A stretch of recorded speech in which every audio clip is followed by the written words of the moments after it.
입술 한번 쉬면서 우리 교인 사겠습니다. 당신은 은혜 덩어리십니다. 추수감사주일 또 주님 앞으로 잘 나오셨습니다. 오늘도 추수감사주일 또 주님께 드려지는 예배를 통해서 더욱더 감사로 충만케 되는 저와 여러분 되었으면 좋겠습니다. 광고 말씀 하나 드리겠습니다. 이미 수요일날 이렇게 한번 광고를 드렸는데요.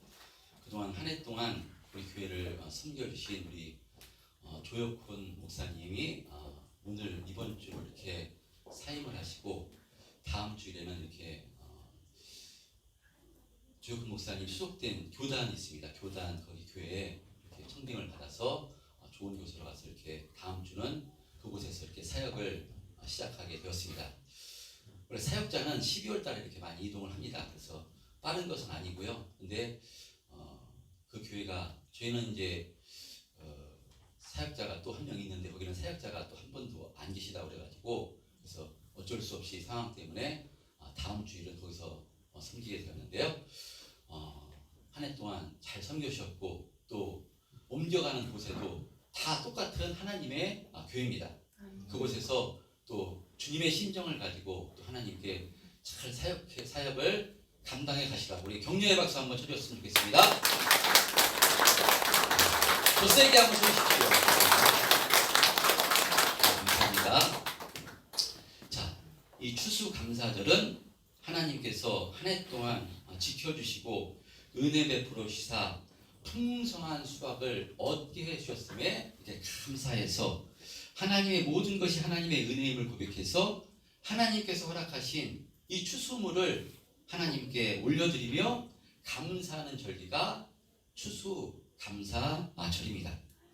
그런데 설령 하나님께서 또 풍성한 수확을 거두지 못하게 했다 할지라도요, 정말 한 해 동안 삶 속에서 어려움이 많이 있었다 할지라도요, 그럼에도 불구하고 성도는 감사해야 되는 사람들입니다. 왜냐하면요, 성경은 범사에 감사라고 말씀하셨기 때문입니다. 범사에 감사라는 것은 모든 일에 감사라는 것이요, 항상 감사라는 것입니다. 그런데 어떻게 모든 일에 감사할 수가 있겠습니까? 어렵고 힘든 일을 당하는데 어떻게 감사할 수가 있겠습니까? 그것은요, 우리가 어떤 존재요, 하나님께로부터 어떤 은혜를 받았는가, 이것을 믿음으로 확신할 때 가능한 것입니다. 여러분, 우리는요, 예수님의 십자가의 은혜로 죄인에서 의인된 존재예요.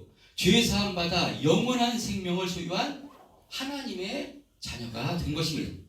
그러므로 하나님이 우리 아버지 되시기 때문에 전능하신 하나님께서 반드시 우리를 지켜 보호해 주셔서 천국 가는 그날까지 함께 주실 것입니다. 인도해 주실 것입니다.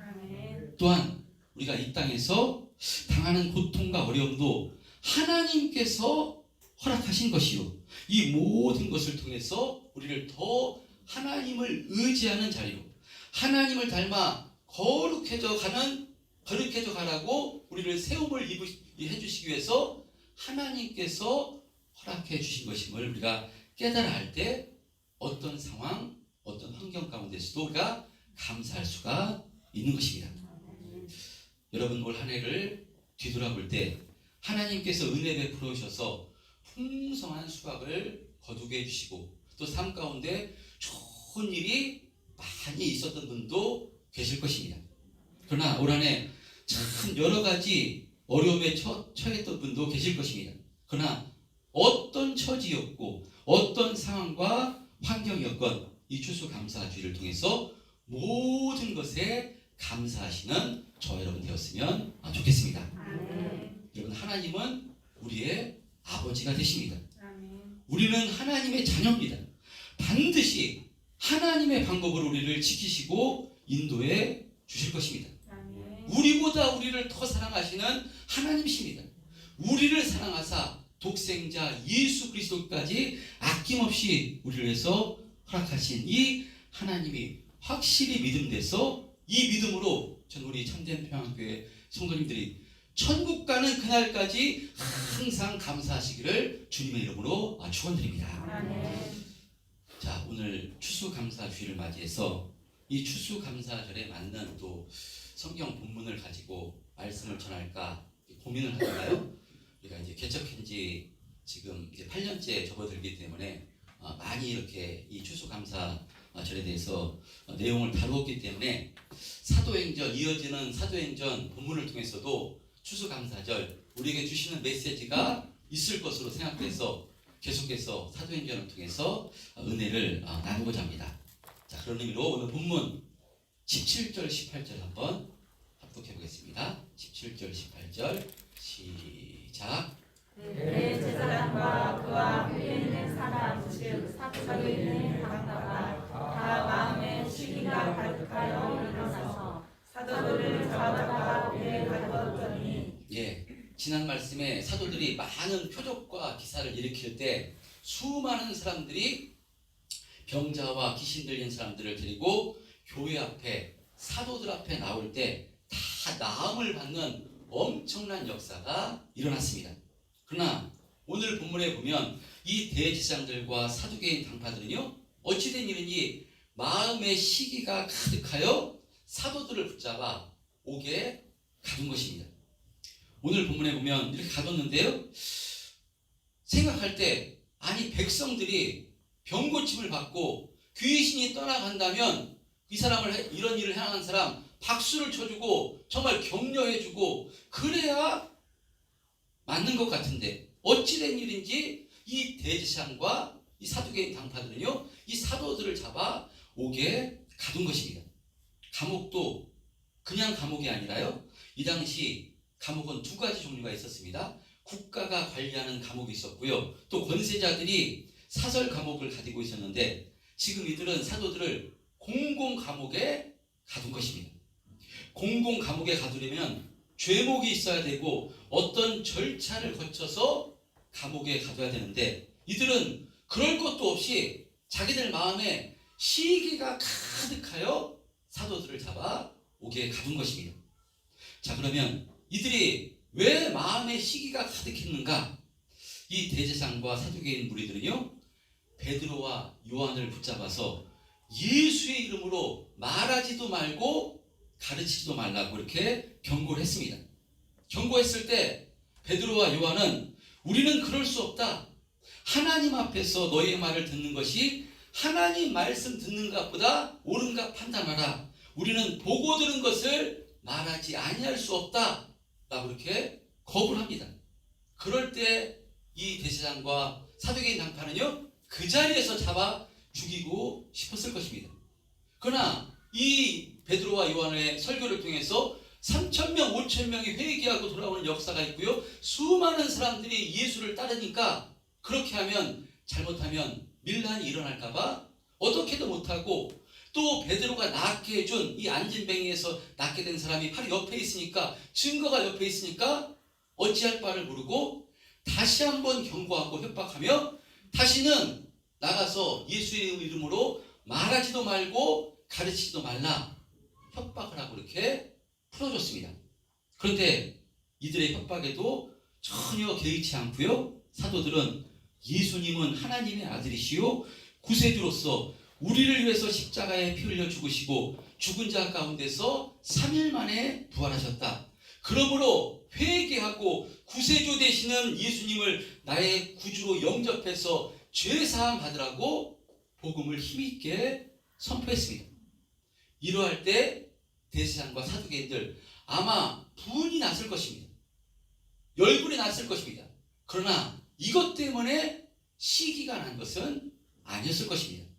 아마도 사도들이 이렇게 예수님의 십자가의 복음을 전했지만 사도들에게서 놀라운 표적과 기사가 일어나지 않았다면 이들은 부는 가지고 있었지만 시기하지는 않았을 것입니다. 그런데 사도들이 복음 전하며 수많은 표적과 기사가 일어나고, 그래서 많은 사람들이 사도들 앞으로, 교회 앞으로 나아가 예수 믿는 사람들이 점점 늘어나는데, 이런 역사가 어디서 지금 일어나고 있는가 하면요, 예루살렘에서 일어나고 있는 것입니다. 예루살렘 성전이 있는 곳입니다.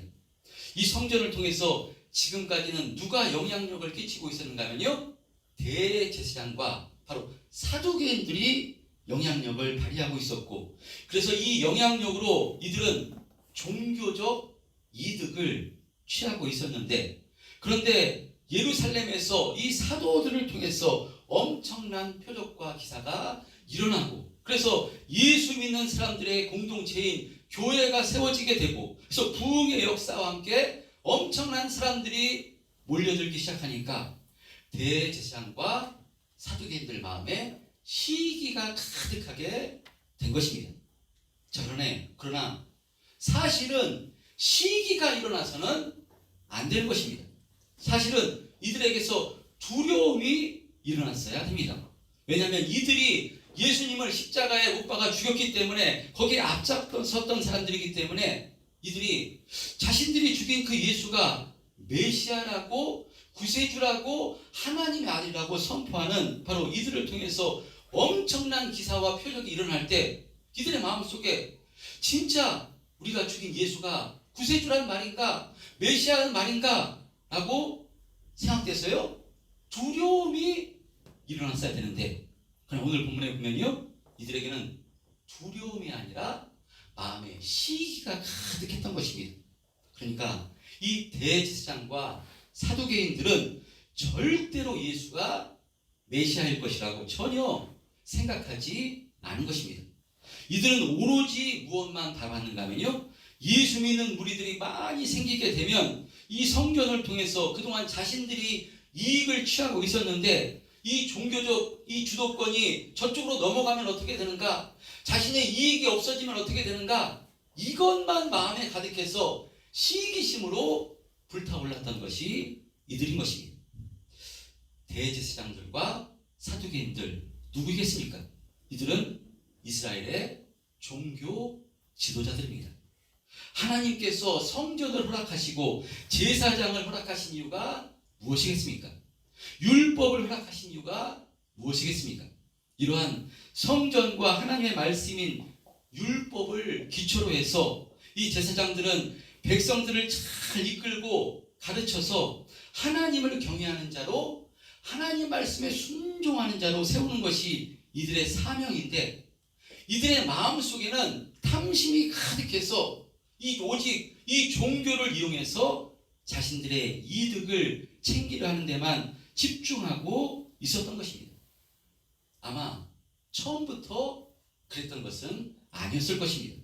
근데 이들 가운데 세상 가치관이 들어오게 되고, 탐심이, 악한 마귀가 탐심이 그를 주장하게 하니까요, 이렇게 타락하게 된 것입니다. 그래서 예수님께서도요, 이 대제사장과 이 사두개인, 이 바리새인들 같은 이 종교 지도자를 향해서요, 어떻게 책망을 하시는가 하면요, 마태복음에 보면요, 마태복음 23장에 보면 너무나도 강력한 책망을 하시는데, 바로 너희들은 눈먼 인도자다. 이 눈먼 바리새인들이여, 너희는 먼저 안을 깨끗이 하라. 그리하면 밖도 깨끗하리라. 뱀들아, 독사의 새끼들아, 너희가 어떻게 지옥의 판결을 피하겠느냐? 보라, 너희 집이 황폐하여 버려진 바 되리라. 라고 강력한 책망을 하십니다. 예수님께서 이 땅에 오셔서요, 긍휼과 사랑의 은혜를 베풀어 주시고 두 가지 일을 하시는데요, 강력한 책망도 하시는데, 그 강력한 책망은 율법을 지키지 않고 자기 힘으로 어떻게 살지 못한 이방인들을 향해서, 세리와 죄인들을 향해서 강력한 책망을 하는 것이 아니라요, 이러한 대제사장, 종교 지도자들, 자신은 거룩하다고 하나님의 자녀라고 잘 지키고 있다고 하는 이들을 향해서 강력한 책망을 하고 있는 것을 보게 됩니다. 여러분, 이들이 예수님께 이와 같은 강력한 책망을 받는 이유가 무엇이겠습니까? 백성을 옳은 길로 인도해야 될 지도자들이 탐심이 가득해서 자신들 뱃속만 지금 채우려 하고 있기 때문입니다. 그래서 이들은 자신들만 지옥으로 들어가는 것이 아니라 백성들까지 잘못된 길로 인도하고 있기 때문에요, 예수님께서 엄청난 책망을 하시는 것입니다. 예수님께서요, 이와 같은 책망을 하십니다. 여러분, 그런 의미로 지도자들이 자기 밥그릇만 챙기면 어떻게 되겠습니까? 정치인들이, 위정자들이 국민을 생각하지 않고 자기 이익만, 자기 밥그릇만 챙기면 어떻게 되겠습니까? 이것은 저와 같은 목사들에게 하시는 말씀입니다. 목사가 자기 밥기름만 챙기고 자기가 자기를 주장하는 삶을 살면 과연 어떻게 되겠습니까? 교회가 어떻게 되겠습니까? 교회의 중직자가 자기 밥그릇만 챙기고 자기가 자기를 주장하면 어떻게 되겠습니까? 예수님께서는 그래서 이렇게 강력한 책망을 하시는 것입니다. 여러분, 그런 의미로 우리들은요, 신앙생활을 오래 하면 할수록 더욱더 모범을 보이는 신앙생활을 해야 되는 줄 믿습니다. 여러분, 조금만 방심해도요, 인간은 자기가 자기를 주장합니다. 자기가 중심됩니다. 자기 자신이 먼저입니다. 그러면 자기 자신이 무엇이겠습니까? 자기 생각, 자기 자신, 이것이 바로 죄입니다. 우리는 우리의 것이 아니라 주님의 것이 되었기 때문에 주님의 말씀이 우리를 주장해야 되고요, 주님의 성품과 주님의 뜻이 우리를 주장해야 되는데, 우리가 조금만 방심하면 언제나 자기가 중심돼서 자기가 자기를 주장하는 삶을 살게 되는 것입니다. 이것을 잘 보여주는 대표적인 인물이 누구겠습니까? 저는 다윗이라고 생각합니다. 정말 믿음의 사람이었고요, 하나님이 인정해주는 사람인데 잠깐 방심하니까 자기 자신의 죄된 본성이 올라와 엄청난 죄를 지는 것입니다. 위대한 다윗도 이러하다면 우리를 정말 우리 자신을 점검하고요, 악한 마귀에 속지 않게 해달라고 날마다 주님을 닮아가게 해달라고요 기도하고, 이 주님 주신 은혜를 힘입어서 주님 기뻐하시는 뜻대로 살려고 우리는 날마다 몸부림쳐야 되는 줄 믿습니다. 전 우리 참된 평안교회 성도님들이 이 악한 마귀의 이 영적 싸움에서 날마다 주님 의지해서 승리하는 삶을 사시기를 주님의 이름으로 축원드립니다. 자, 이렇게 대제사장과 서기관들이 마음의 시기가 가득해서 사도들을 옥에 가두었는데, 그런데 밤중에 어떤 역사가 일어나는가 하면요, 오늘 본문 19절 20절 한번 합독해 보겠습니다. 본문 19절 20절 시작. 제사장가 밤에 문을 열고 끌어내어 이르되 가서 성전에 가서 주님의 말씀을 다 백성에게 말하라 하매. 예, 주의 사자가 밤중에 옥문을 열고 사도들을 끌어다가 무엇하라고 하는가 하면요, 성전에 서서 이 생명의 말씀을 다 백성에게 전하라고 이렇게 합니다. 그래서 사도들이 주의 사자의 말씀대로 성전에 서서 바로 말씀을 가르칩니다. 자, 그런데 그 새벽에 이 사실을 모른 채 대제사장을 비롯한 종교 지도자들이 모여서 사람을 보내서 옥에서 사도들을 끌어오라고 이렇게 데려오라고 할 때, 부하들이 옥에 가보니까요, 어찌된 일인지 사도들이 없습니다. 그래서 돌아와서 이들이 말합니다. 23절에 보니 우리가 보니 옥은 든든히 잠기고 지키는 사람들이 문에 서 있을 때 문을 열고 본즉 그 안에는 사람들이 없더이다. 사도들이 어디 갔나 없습니다 라고 이렇게 말합니다. 그러자 이 소식을 전해 들은 성전 맡은 자와 제사장들이 당황할 때 어떤 사람이 와서 무엇이라 말하는가 하면요, 25절에 옥에 가두었던 사람이 성전에 서서 백성들을 지금 가르치고 있다고 지금 이야기를 합니다. 그러자 성전 맡은 자와 부하들이 바로 성전에 가서 사도들을 다시 붙잡아 옵니다.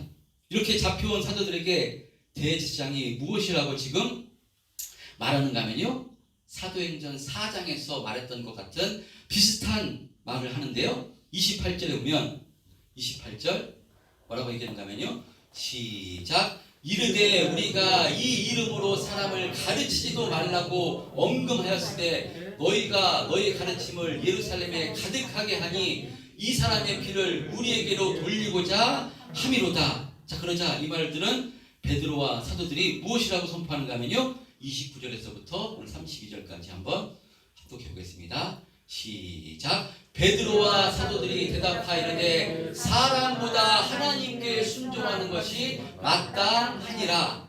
너희가 나무에 달아 죽인 예수를 우리 조상의 하나님이 살리시고 이스라엘에게 회개함과 죄사함을 주시려고 그를 오른손으로 높이사 임금과 구주로 삼으셨느니라. 우리는 이 일의 증인이요 하나님이 자기에게 순종하는 사람들에게 주신 성령도 그러하니라 하더라.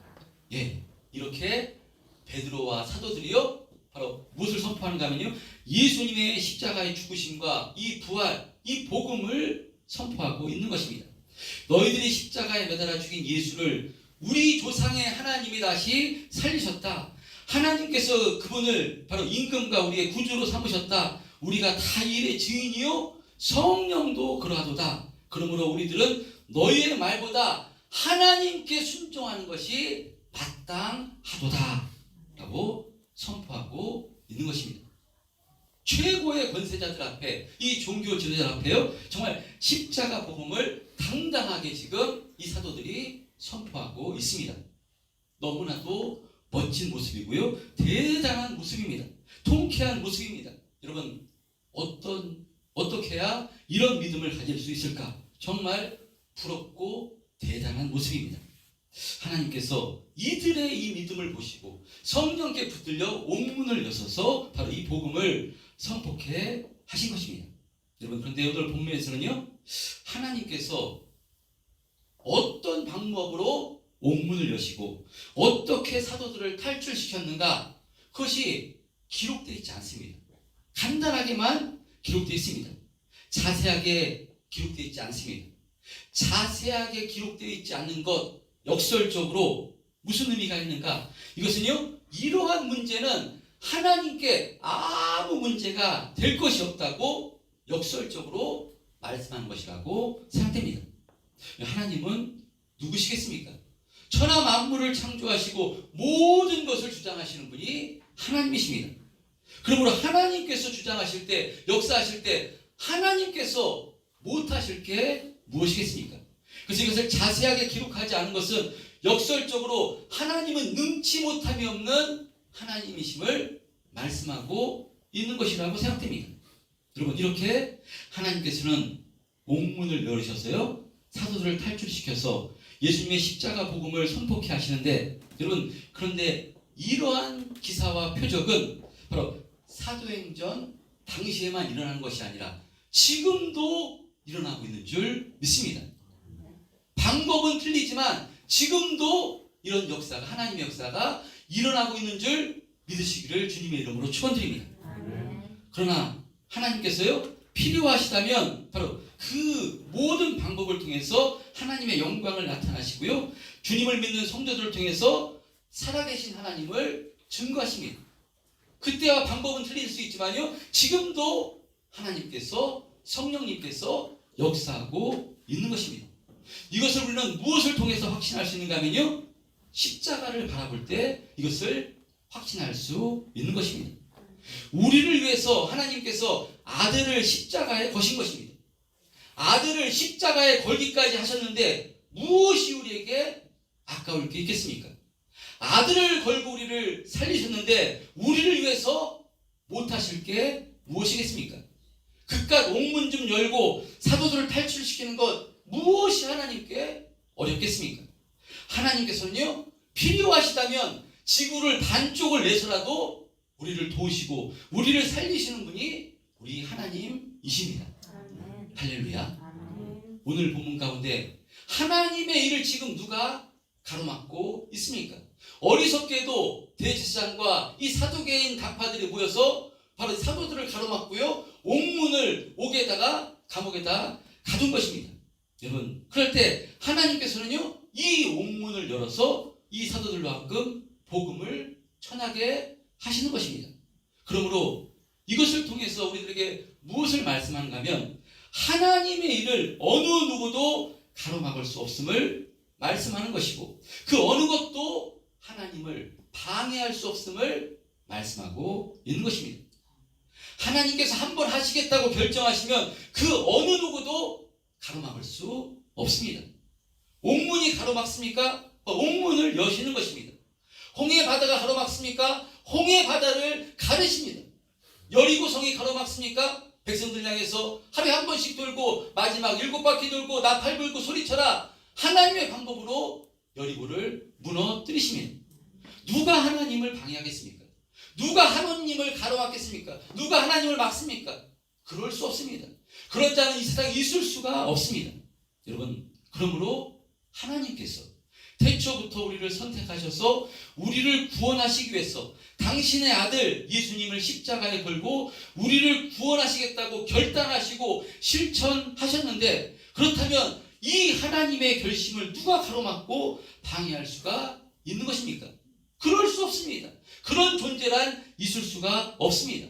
그래서 우리의 구원은 확실한 것입니다. 나에게 근거한 이 구원, 내가 중심된 구원은요, 흔들릴 수 있지만, 내 신앙 상태에 따라 흔들릴 수 있지만, 우리의 구원은 하나님이십니다.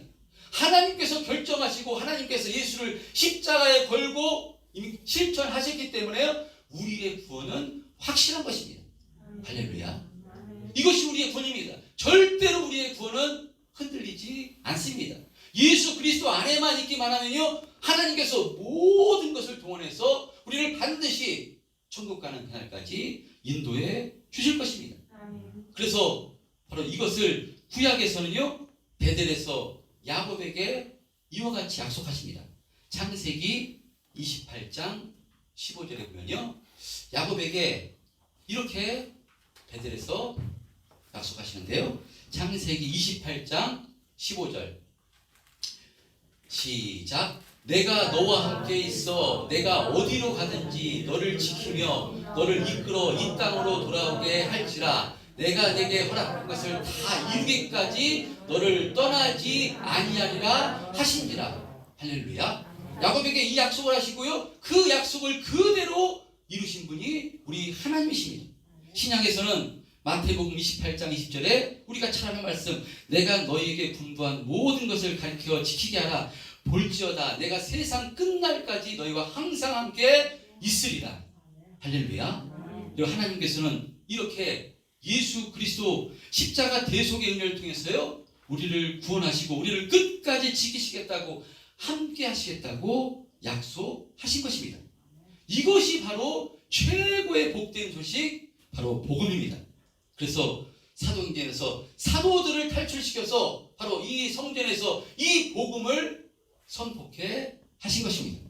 여러분, 이것이 바로 하나님께서 옥문을 여시는 이유요, 사도들을 부르신 이유요, 또 예수 믿는 우리들을 이 땅에서 살게 하신 이유인 줄 믿습니다. 바로 이와 같은 복음을 증거하는 삶을 살고 우리가 하나님의 영광을 드리는 삶을 살라고 하나님께서 날마다 성령으로 우리 함께 하시며 지키시고 인도해 주시고 있는 것입니다. 이 시간 우리가 이 땅을 살아가는 목적과 우리가 이 땅에서 존재하는 이유를 다시 한번 믿음으로 확신하셨어요? 하나님께 확실히 붙들림 당하시는 저와 여러분 되시기를 주님의 이름으로 축복합니다. 여러분, 하나님께 붙잡힘 당해서 하나님께 쓰임 당할 때 하나님께서 역사해 주셔서요, 옥문도 열어주시는 것이고요, 홍해 바다도 갈라주시는 것이고요, 여리고 성도요 하나님의 방법으로 무너뜨려 주시는 것인 줄 믿습니다.